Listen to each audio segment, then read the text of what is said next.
you? What are y'all up to? Just chilling, kind of getting ready, bro, for the holidays. I had to go get tested because my grandma was all worried. Mm. You were she's in Jupiter?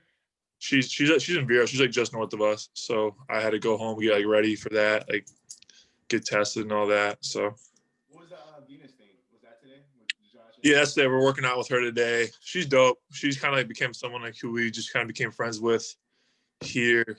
Yeah, you told me they were cool. Like they get after it. Remember, because I told you I Dope. saw her at the hotel. Here in town next, we'll have to all link up and do something fun.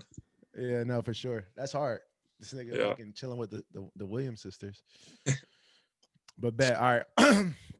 Tyler, welcome to the pod, bro. I appreciate you coming on. I was in Jupiter, I think 2 weeks ago, and we linked up and Yeah.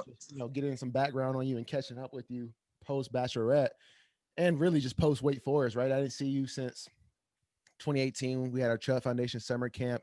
You and Matt pulled up and really put a smile on those kids' faces. So, shooting it with you and really talking and really seeing what you're doing, I was impressed, right? You have a couple of things which we'll get to later, but I love the direction you're going. You're now an author too, so congrats on that, bro. Yeah, who the hell would have thought, man? You remember my headways back at Wake Forest, man? I was like the worst student ever. And now I commented on your pic. I said, "Wow." But I respect. No, I feel it. But I mean, who the hell would have thought? You know what I mean? Right. And then you got it was one of those moments like when you went to toe to toe with the Duke guys and won a debate championship, right? It's one of those, So, I got quite the resume to bullshit everybody. I'm the ACC debate champion. I got my master's. I got a book. Now I'm an author. But I really ain't resume, bro. I love it. Shit now. I love it. So yeah, let's get into it, man. I want to kind of intro how I know you. The obvious is we both went to Wake Forest.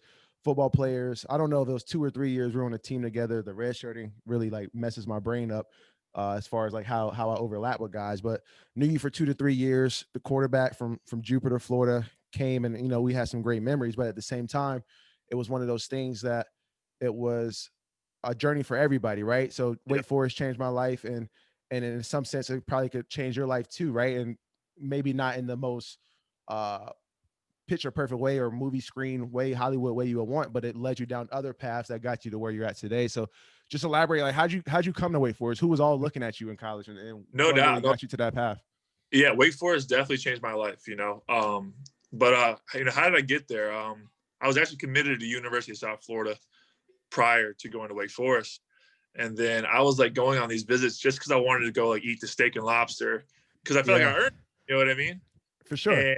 And I went, so I didn't tell my coach I was going to Purdue, and Purdue was playing Notre Dame. I was like, that's going to be a dope game, prime time, So I went there and came back after like a fun weekend. I had no interest in Purdue at all, but wanted the steak and lobster. And my coach was like, I told him that, and he's like, all right, next time you do that, just let me know. I called him the next day, like, hey coach, I'm gonna go to Wake Forest this week, just for the steak and lobster. And he flipped out on me. He cussed me out. Well, if you're gonna go look at other schools, I'm gonna go look at other fucking quarterbacks, blah, blah, blah. I'm like, fuck this guy. Right. So when we hung up, I was like, that's the last time I'm ever talking to that guy ever again. I ended up telling my dad, I was like, actually, you might want to come with me to Wake Forest this weekend because I'm actually gonna look at this now. And Wake Forest fooled me. They fooled me because that weekend they were playing Notre Dame. Oh, I know you're talking about. It was my red shirt year. Yeah. Yep. At home. Yep. They were playing Notre Dame, and and the whole stadium. Crump was with you, right? Jared Crump. No, it was Chico. It was Jambian. Chico. Yeah. And the whole stadium was sold out, right? And primetime game against Notre Dame, and y'all almost beat them, right? But the one thing I didn't notice, but now I realize, is Wake Forest was black and gold, Notre Dame was navy blue and gold. So from the other side of the stadium, I saw all black and gold, but really all navy blue and gold. So I was like, damn, Wake Forest is lit. Like they sell stadium, they are awesome. And then like Wake Forest like should have won that game, and damn, if Wake Forest is taking 2 stars and 3 stars and competing with 5 stars and 4 stars, like they're progressing these players a lot. And then like everyone we met was awesome. Like you were part of my official visit. I remember you driving me around with Cody Preble and just talking about. I remember you were like, man, if you want to come to this party, like this ain't really the school to party. Oh yeah, and we were in front of the kitchen in the parking lot. Yeah, I remember that. I was like, in my head, I was like, well, this is where I need to be there. I need to get my shit together. Right. You said that. You did say that. That's hilarious. Thinking back on it, but yeah. And then I ended up doing like one more visit to UCLA afterwards. But I remember on that trip home, my dad was like, son, if you come here, because he went with me again, he's like, son, if you come here, I'm never going to visit you. This is way too far. I was like, well, that narrowed it down to Wake Forest for me. Right. And so I committed to Wake Forest and then graduated early out of high school and enrolled in January. And so that's when I got to know you guys, Matt. I remember Matt picked me up my first weekend and we went and partied in South Carolina. So that's how that relationship started. But you really had like a glow up crazier than any other freshman, right? Like you stepped in early, you were acclimated with the campus, like upperclassmen were messing with you. Like you said, Matt was, I think, 2 grades older than you. You were in South Carolina, like the annual boys trip that they took. Like, you really got the love from day one. It started quick, but then it went down here really quickly too, because my first semester was terrible. I got shoulder surgery in February. I was like, and it was cold and miserable. I'm a Florida boy. I was like, dude, this sucks. You know, I got kicked out of my English class for plagiarism. I didn't even write the paper. My mom wrote the paper. Yeah. She plagiarized. I had to take the fall for it. Mom wrote the paper, right? Yeah. And then I'm in Mr. Waples, who's like the chairman of econ. You know econ. You were econ. Yeah. I was in his class my first semester ever, and I got a 44% in the class. And he gave me a D. So I had a 1.8 my first semester of college. and everyone, like, you're the quarterback. You're supposed to have good grades, you know? Right. That whole summer, usually everyone got to go home that first half of summer. Like, we were the only school in the country that did that. Right. Only school in the country, still to this day. It's crazy. Well, now with Clawson, that was crazy back then. Yeah, only school that like send their kids home half the summer. Right. That's why we sucked, because everyone got fat and out of shape. Right. And I would be with my boys and they would, be in the summer with me chilling for like 2 weeks, and they'd go back to Georgia Tech like 2 weeks after. I'm like, yo, why am I the only one still home? You know what I'm saying? But it makes sense now that like our record showed for it. I guess we couldn't afford it or something like this. And I took dance classes all summer to get my GPA up. And so that was my Wake Forest career started. But like, I was a knucklehead there at Wake Forest. I kind of, put my worst foot forward always, I just partied too much. You know what I mean? I was always the party kid and party. And even though you told me there was nothing to do to party there, I found a way, and I kind of, there was like, now looking back at it all, like there was times where I felt, I was treated unfairly, by like the new staff and stuff like that. But then there's some things that went down certain ways that I don't agree with still, like from person to person. But like a lot of it now, like I take the blame on, you know what I mean? Like I learned, like, you got to be a thumb pointer, you can't be a finger pointer. And then like that accountability helped me go to my next school. Once I learned, like, I was like, because like I lived with Ryan Jambian, who was National Scholar Athlete of the Year, right? And I was like, it was like the angel and the devil, in one room together. Right. And I always like even I held you in that high regard too, because you were always able to have fun, but also take care of business. And I wasn't really the best at taking care of the business part, And like that's what I admired about you, and I admired about Chico. But Chico always but he didn't really have fun, right. But my new school, I was like, I'm gonna be like Chico. Yeah. And like I'm gonna get my shit together, and I did. I went to the new school, FAU. I remember I signed my papers at Wagner University. Really? And because that was the only school that offered me out of Wake. And then all of a sudden, after a week of signing my papers, FAU was like, hey, a scholarship came open because one of their QBs transferred. Would you want to take it? I was like, hell yeah. Yeah, that's love. And then so I went to FAU, but I was like, if I'm coming here, I'm gonna be like Chico. Right. And I'm gonna get it together. And I was newcomer of the year my first year. Then the next year I was student athlete of the year.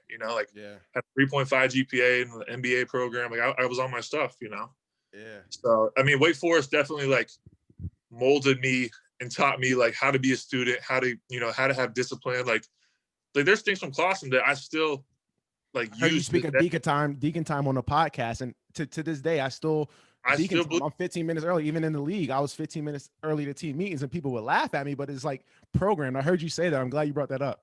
Yeah, but that stuff is still instilled in me, and like I think Right. it's so like something my agents say, because I guess like in this industry, like you get a lot of loosey goosey people that are Right. talent, and they're always late to things, or they just completely miss things or blow things off. Like they were like they couldn't believe how punctual I was, and I just rude not to. I think it's like Right. you owe the other person on the other side of that meeting Right. and respect, No, I and agree. so like that, like there's still so many things that I've learned and took from Wake Forest, and even just like the hard work, like it was work for us. It wasn't Wake Right. Forest. Like we Right. grind football, academics. I remember, studying all night and then getting 3 hours of sleep and going to the weight room at 5:30 in the morning. Right. Right. Just so I could pass the damn test. Right. And so what you spoke of, bro, is why I wanted to bring that up, because it shows like adaptability, resilience, and maturity, right? Because you could have took that situation, and first and foremost, I believe everything happens for a reason, right? So even if you No didn't doubt. have, the picture perfect Hollywood story ending at Wake Forest, everything at Wake Forest led you to an opportunity at FAU, right? Because who knows, if you didn't get that wake up call at Wake, how would you have adapted in the real world? How would you have Exactly. adapted? You wouldn't have had your masters, right? You wouldn't have met people that you met at FAU, but also you wouldn't have, had the principles like Deacon time, or other things that you learned throughout your experiences with Chico, or other people, right? And I kind of liken that back to Kendall Hinton, right? Another Yeah. quarterback who went to Wake as a quarterback, early enrollee, just like yourself, and really didn't get a shot. He had his opportunities, but was having to work twice as hard to kind of make that statement, right? And so, long story short, his last 2 years, he said, "I'm gonna play wide receiver. If I can't get on the field at quarterback, I'm gonna play wide receiver," right? And then ends up being a 1,000-yard wide receiver at Wake Forest his senior year, which ultimately Baller. gives him a shot to the NFL, right? And then we know what happened, getting the call up 2-3 weeks ago, but being able to adapt, and what you said is real maturity, right? Because a lot of people could have said like, I don't agree with this. I don't agree with this. Life isn't fair. Like, it's all them, not me, right? You could be a finger pointer, and some of that, or most of it, might be true, but at the same time, like, life isn't fair, right? And you gotta find a way around it. So it's big of you to say that. One thing I learned too is like you got to go to sleep with your decisions at the end of the day. You know what I Yeah. mean? And Mm-hmm. no matter what, as much as you want to point the finger, at the end of the night, when you got to close your eyes and go to sleep, you're gonna know what you did and what you didn't do. Right. And so that's like a big thing I took away from it all. And so like that me falling on my face at Wake Forest was probably the best thing that ever happened to me. Mm-hmm. And I'm grateful for it. Like I remember, I like 3 summers ago, I went and walked into Coach Clausen's office, and he had no idea I was in town. And Mm-hmm. he saw me. He's just like, he's like, this is a face I thought I would never see again. Mm-hmm. And I was like, what's up, Coach? And I was like, look, man, I just want to tell you, like, I have no hard feelings. Right. Like, I'm, I wasn't the best person I could have been at that point. And you know what? And it opened, I fell and failed forward, Mm-hmm. And I was like, but it opened up my eyes and saw where I had to get better as a person and as a player and a teammate and go to my next school. And I was that, and so I was like, look, I got nothing to do but thank you, Mm-hmm. Is there some things that he did to me as a person that I didn't appreciate and like how he handled some things? Yeah, I don't agree with it. You know what I mean? I don't agree with some things he did to some of my teammates too, but it's business. It's the nature of the business. And you're going to work with people your whole life who you like or who you don't like. And like, you got to figure out ways to work with them and make it work, And 100%. so like, it was just such a good learning experience for me. And like, I think that leading to FAU and then like having the career I had at FAU, and then getting the shot to play for the Ravens and then getting cut. Like I think one of the scariest things as an athlete is that transition from out of football into the real, because like when I got cut from the Ravens, I was depressed. Yeah. I was And like, so what?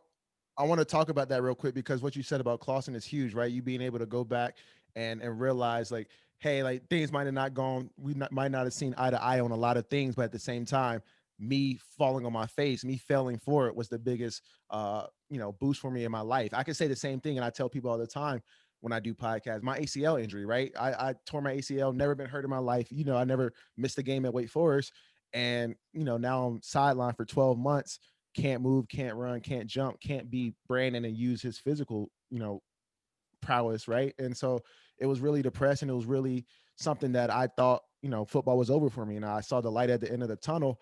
but at the same time, it led me to network more. It led me to use more of this, right? And really Yeah. sharpen this. Instead of hitting the weight room, I hit the brain weight room, right? So networking, getting involved in internships, finding my interests, right? And I think everybody needs to fail, right? Because I think the biggest learnings are from your failures, and that's the biggest growing points. I could tell, and we meet people like this all the time, right? They just don't get it, and it's Yeah. they don't get because they They haven't haven't been they nothing, haven't faced adversity, right? right?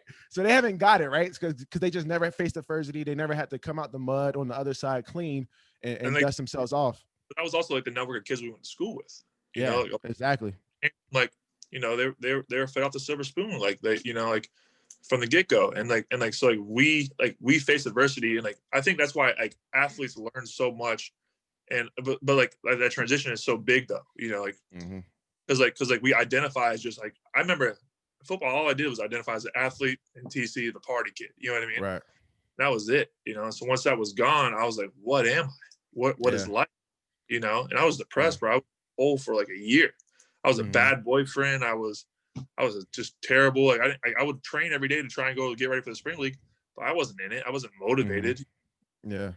And but like you have two things, and you have two things you can do. One is dig yourself in a deeper hole, or two, do what you did, is find new ways, get Right. creative, network, do all these things that you did, and that's kind of what I did after the spring league. When I got hurt again, I was like, I need to crawl into a deeper hole now because like I literally got hurt the first play of the last game of the spring league in front of scouts. So Mm-hmm. like, I can crawl into a deeper hole now, or I can really just like go for it. And then I came back Right. home, finished my MBA, got my GC license, built my first two houses, and then like I was like finally like all these accomplishments along the way, like pushing myself in ways that I didn't think I could. Like I cheated through accounting one and finance one in Mm-hmm. my MBA program. Mm-hmm. Just Googled everything. Yeah. Mm-hmm. But accounting finance too, Yeah. proctored, and I had no choice but to learn it. So I Mm-hmm. retaught myself accounting one and finance one, and I had to take them at the same time in a month period. Right. But my best grades because I just put 6 hours a day into it, Right. and like I was like, damn, I can do this. And then I I love went, that you're saying this, bro. But keep going. and then I went to my GC classes. I had the least experience out of anybody in there, Mm-hmm. and like the first day I was like, I am screwed. But I had no choice. I put up my dad gave me money. He put me up $2,500. He says, if you fail, you're fucked, you know.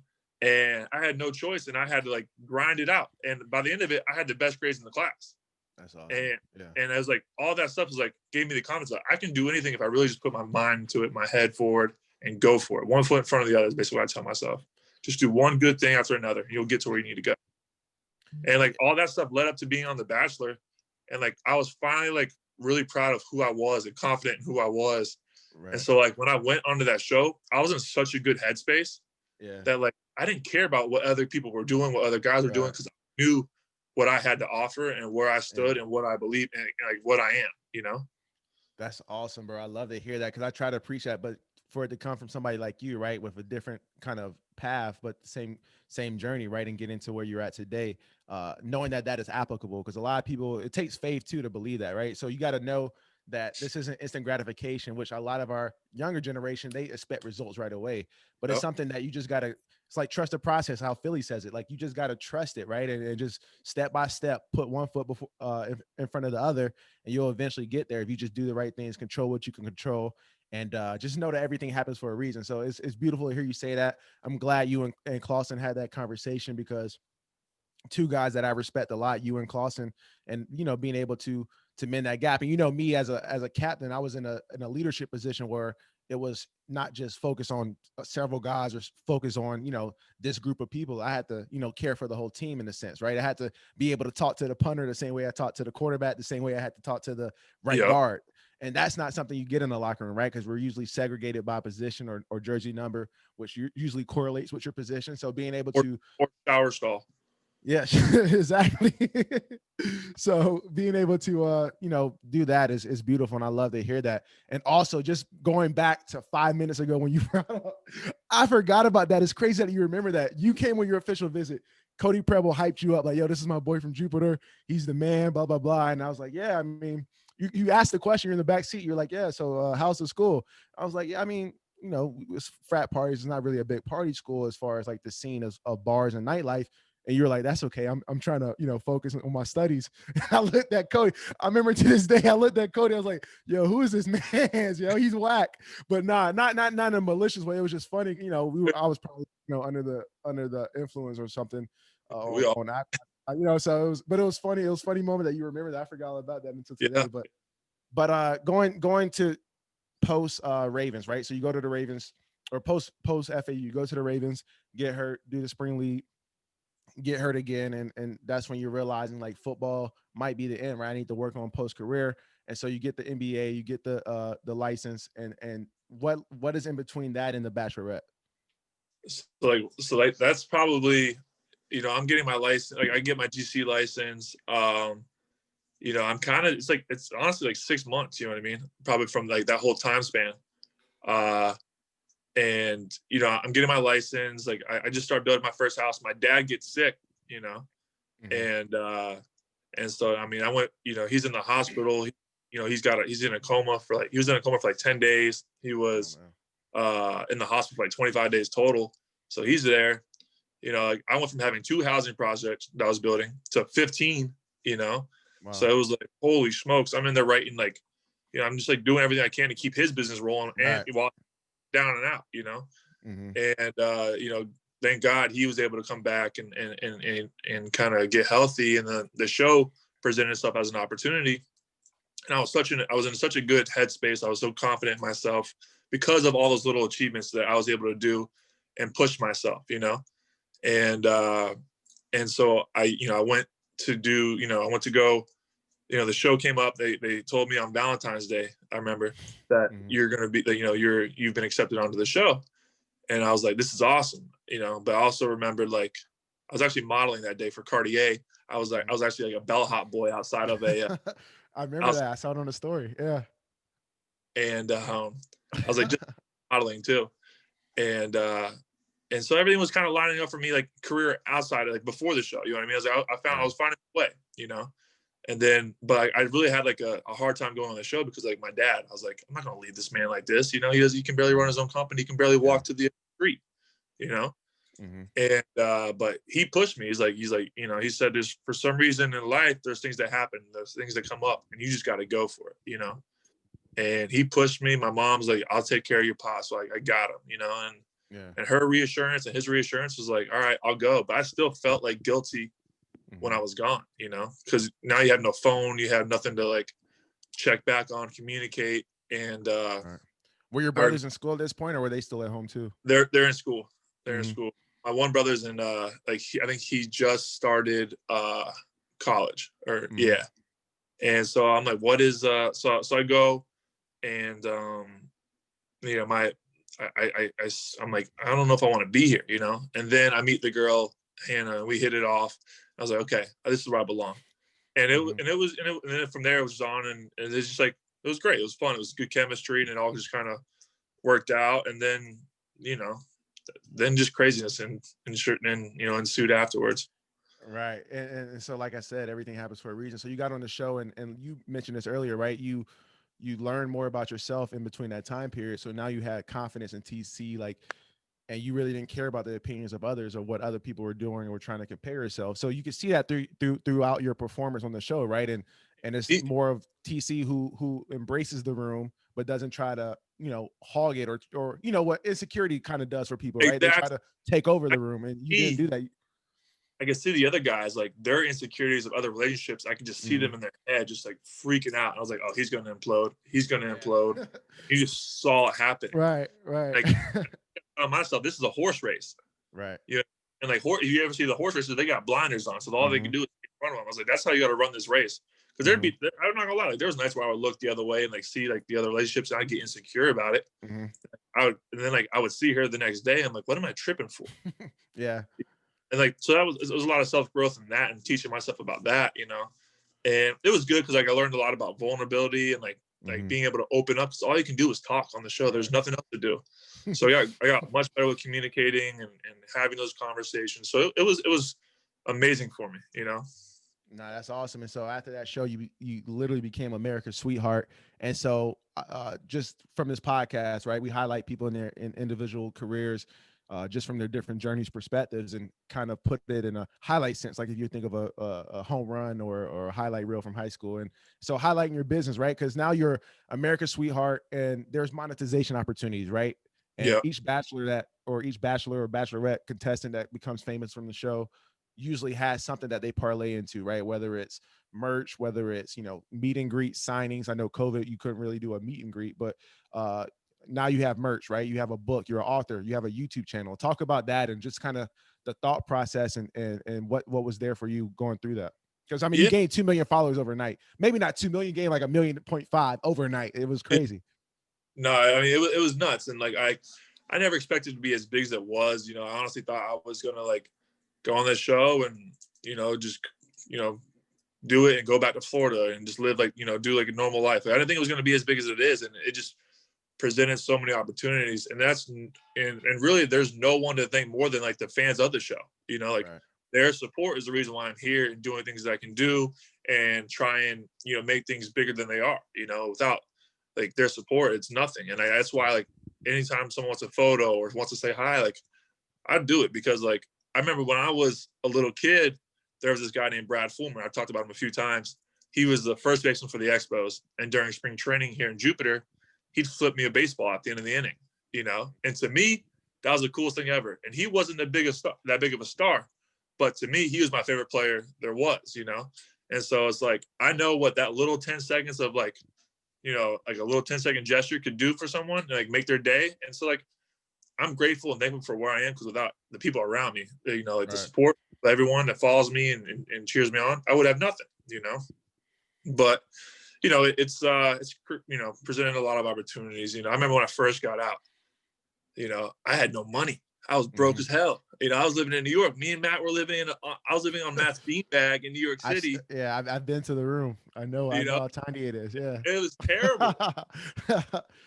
It's And crazy because people have that impression, right? You're on Bachelor, you're on ABC, you're this 2 million follower guy. He must be loaded, right? He must just be spewing money. yeah, I had no money.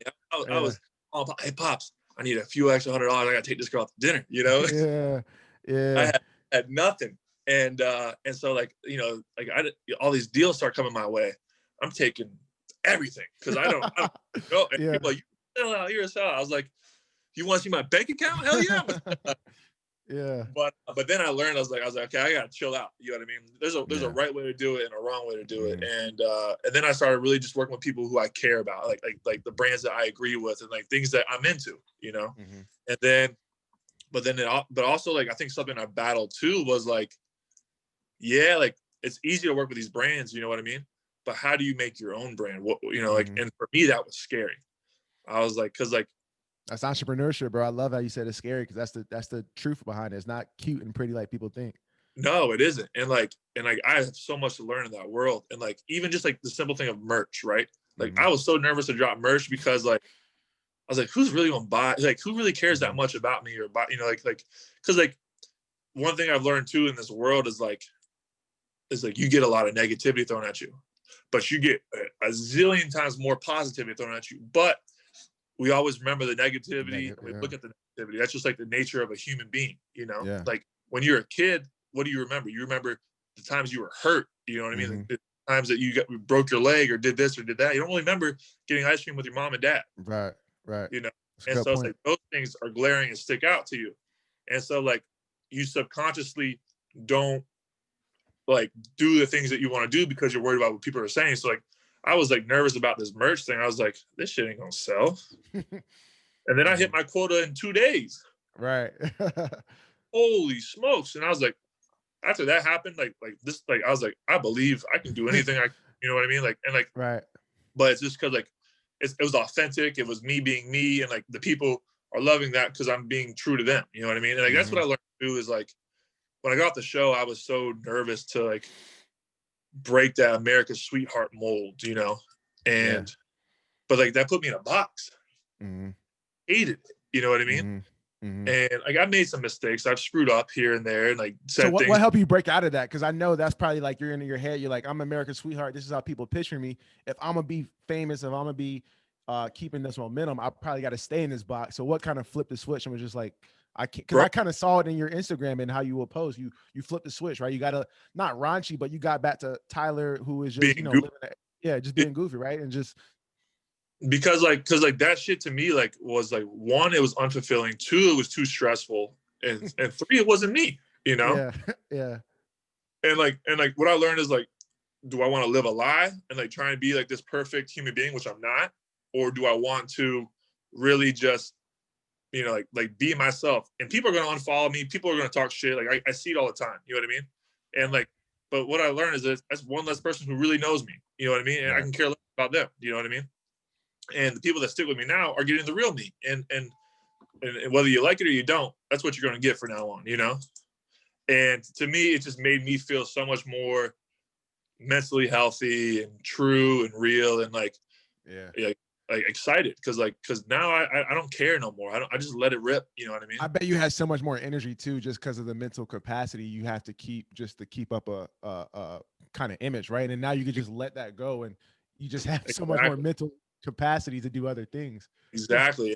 And now it's like, you know, seeing the success of like the merch drop and the shoe, and not the shoe, I don't have the shoe, the book, you know. I'm like, damn, like, if you really just put your best foot forward and believe in yourself, like there's opportunity, you know.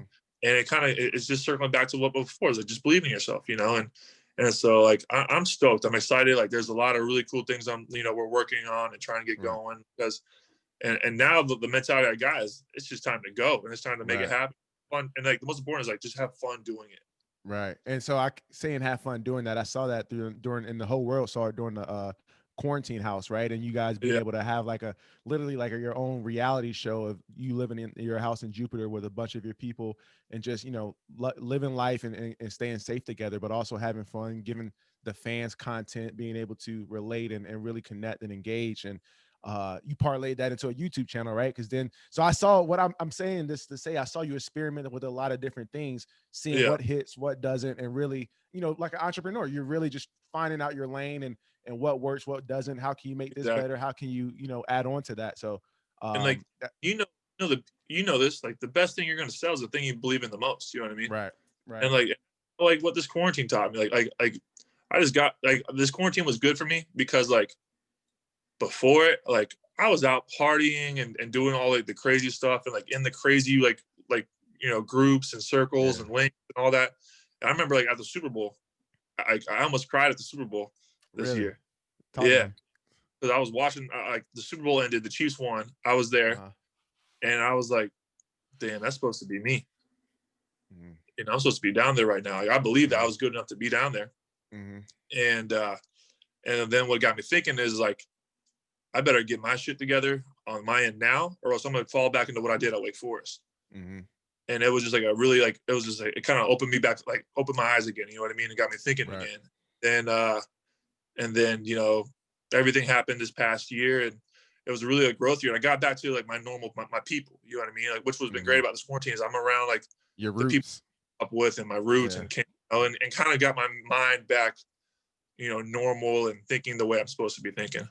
Yeah, no, that's awesome. And that self-reflection you had at the Super Bowl. I mean, because then, you know, right now you could be looking, if you didn't get your stuff together, you'd be looking at the other Bachelorette contestants who are doing the merch and you could have been like, well, that could have been me too. You know what I'm saying? And it's just been a spiral effect. So being able to do that and really take advantage of it is huge. So what's next for you, bro? I know we talked about when I was down there, construction company. So talk to us about that, because I know you had the interview with Dave Portnoy, or not even an interview, you just walked in on the Barstool room and he asked, you know, what do you do? And you're like, I build houses. And he's like, no, seriously, what do you do? Like, why do you build? But like, that's your passion, right? So talk about that. He's like, that's the dumbest thing I ever heard of. Like, you're too but like for me, like construction is something that my dad does, right?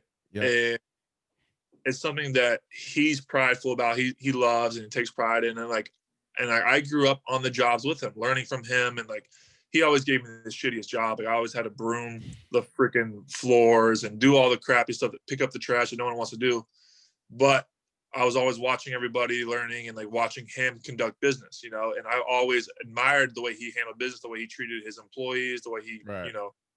He treated his house owners, all that stuff. So like I wanted to keep this going. And right now, I figured I'm here right now.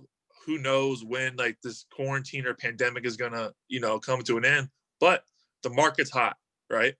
Right. And Pops always says, go where the money takes you. Like, and so, that's been his thing since I was a little kid. And so like just recently I bought 2 pieces of property. And I'm gonna build 2 houses on them, and I'm gonna sell them and turn and burn it and try and see what I can make and what I can do. But I'll hopefully make some money on it. But the knowledge I'll gain to learn from it is even more valuable than the money. So are you So doing this under your own umbrella, or is it under your pop's this, company, this or will how be does a it work? company, my own license and all that. So I'm excited about that. It'll be my first houses under my own company's name, and Yeah. And it, just um curious, when you say building a house, what does that mean? Like you're out there like nailing hardwood and stuff, or like you're getting people and you're just finding people to do each task and do it efficiently and at a great price, or yeah.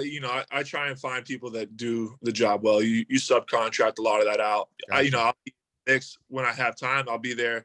I'll probably be on the job a ton because there's not much else going on right now. But I'll be there in the mix working with them when I can. But usually I slow things down. They yell at me because I suck at a lot of those things. But it's more about just managing the project, making sure the material is there, Right. making sure people are arriving on time, making sure inspections are getting done on time. So it's more so managing, and I'll be getting in there trying to learn and do stuff with, the foreman and things like that when I can. But, it all happens, you try and stay out of the way for the most part. Yeah, because I asked because I just saw the ramp, and I'm pretty sure you probably had your hands in that in the construction of that, just getting Yeah, we got the finished. ramp building outside, and it's funny, man, because Matt was trying to build it. I was like, oh Lord, and he had like him and a couple buddies here all working on it, and I was like, we gotta work on this, fellas.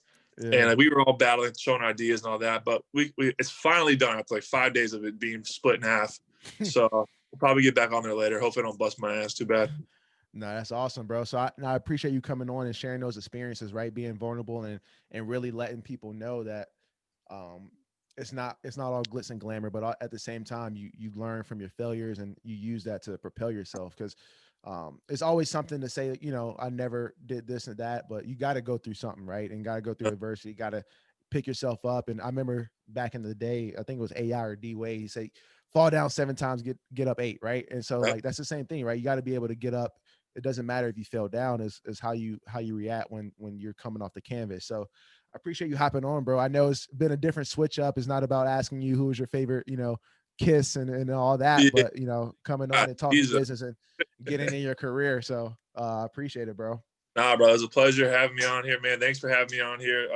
Anytime, bro. You tell me when you want me on here. I'm here. Nah, I It's appreciate it. always good to talk shit with you, brother.